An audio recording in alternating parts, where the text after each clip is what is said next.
Good morning, everybody. It's May the 7th. I'm Brett, your Thankful Carnivore, and this is today's Thankful Carnivore Report. I appreciate you taking time out of your day to listen to me ramble on about things related to the carnivore way of eating and other issues that I find interesting.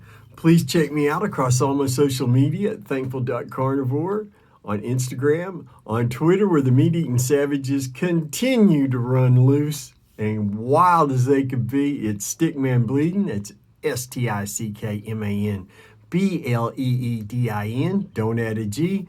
Facebook, YouTube, Thankful Carnivore. You need to remember you can get a 30-minute carnivore coaching session from meatrx.com for under $20. That's right, you can get a 30-minute carnivore coaching session from meatrx.com for under $20. Please check it out. Book a session with me today. I'll set you up for success.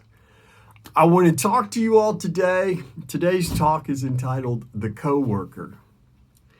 And this coworker is a 33 to 35-year-old male.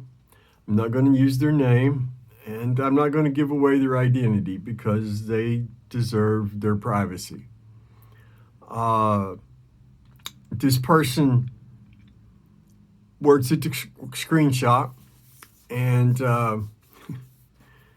he's got about a 6 or 7-year-old little girl. He's been obese for quite a while. He's suffered from brain fog ever since I've known him, really bad brain fog. He's an admitted abuser of alcohol. And, about 5-6 months ago, he landed in intensive care. His pancreas and his liver were inflamed. Now, I watched this guy come into work. I only work there one day a week, Mondays. But my wife's worked there. My wife's the production manager there, and she's worked there for about 7 years. She was working there before this guy showed up. And his diet has always been just rather bizarre. I've watched him drink Gatorade for lunch. That's lunch, a bottle of Gatorade. Or a bottle of Gatorade and some fast food.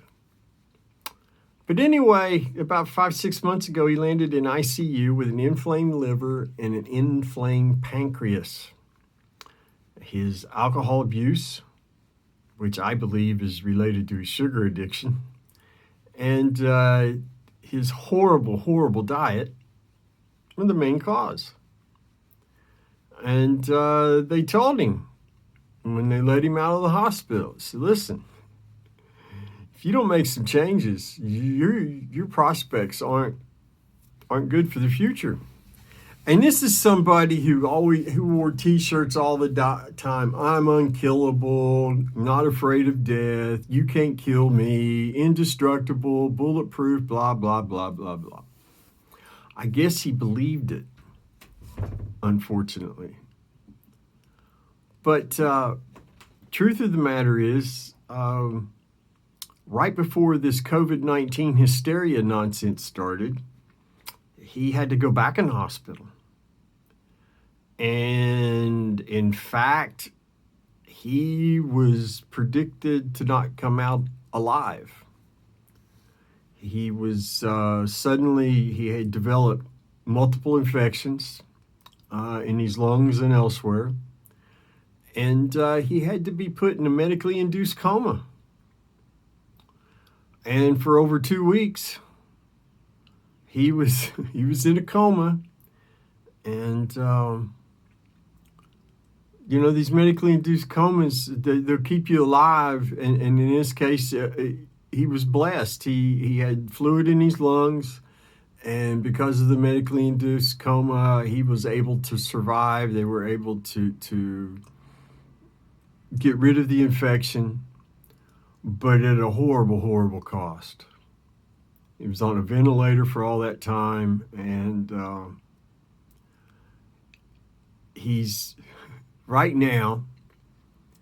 He's been out of the hospital for a little while, and he's got cirrhosis of the liver. His liver is in terrible condition, and he's got severely reduced lung function.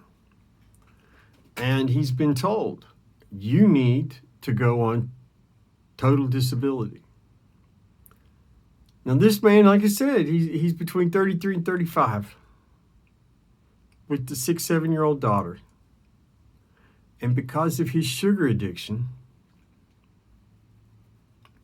which I believe is the root cause of alcohol abuse, alcoholism, and his incredibly horrible diet, and all the symptoms, the brain fog and the poor decision making that comes along with that, it just almost killed him before the age of 35. And people want to tell me, I can handle it. I can handle it. I can handle it, man. I'm indestructible. I'll go on a diet in my 40s or 50s. This isn't going to hurt me now. This man's quality of life is poor on his best day. And his prospects for the future are just not very good. Even if he changes his diet, they're not so good. But if he changed his diet, they would improve. I don't doubt it, especially if he started eating meat and drinking water. And here's the frustrating thing for me, because this man saw my wife transform her health, and he saw me transform my health. I used to resemble him. In January of 2015, I weighed 289 pounds. I resembled him very much so in many ways. But the truth of the matter is, my wife and I, through eating meat and drinking water, eliminated toxins from our diet, and we are now just so incredibly healthy and feel so good. And he saw this. He saw during the day while he was dragging and we're still bouncing along doing, manual labor, some of it drudge work, laughing, smiling, joking, having a good time. Yeah, the work sucked, but we were glad to be working. And my wife talked to him on numerous occasions about other options and choices that he had available to him. And he'd rather put the sweet taste of death in his mouth. And now I pray that he's sufficiently motivated to take care of himself. I don't know, because he can't come back to work. He's disabled. And with the poor lung function, he wouldn't be physically capable of doing his job now. All before the age of 35. My friends, this could happen to any of us. And it's damn near come close to happening to some of us, I know, over the years. We have loved ones, we have friends and family who are in similar situations, and I know how heartbreaking it is to see these people choosing sugar addiction over health. All we can do is be the example for them to follow, pray for them, and keep doing the things that we know are good for us. Share our stories. Let people know they don't have to suffer. My friends, let this story be an example to keep you inspired and motivated to share the news with your coworkers, with your loved ones, with your friends, family, and neighbors, that they don't have to suffer either. They don't have to consume garbage. And we don't have to participate in the disease management system. Keep doing the things you know you need to do, my friends, to take care of you today and every day. Remember, you've got something to be thankful for, Eat your meat, drink your water, and I hopefully will see you all tomorrow. Take care.